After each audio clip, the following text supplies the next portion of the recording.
Hello and welcome to a tutorial about getting jogless stripes in the round. The reason we get a jog when we knit in the round and do stripes that aren't self-striping yarn, but yarn where we're deliberately introducing, is that we aren't knitting total circles that stack on top of each other. Our circles lay on each other as spirals. We're knitting around and around and around, zipping up.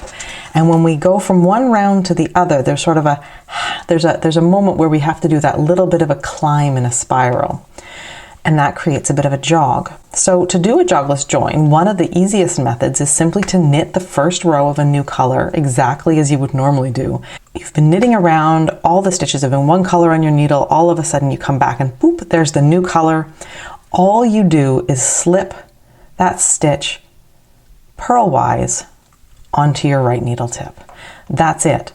If you switch knit purlwise, because when we slip stitches purlwise, we don't change their orientation, so you just hop it from one stitch to the next, and you're just gonna now knit the rest of your stripe.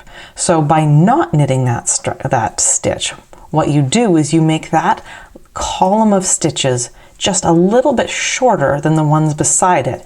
And that visually tricks our eye into thinking that, well, it doesn't visually trick the eye, it tricks the knitting into behaving as though it isn't going in a spiral.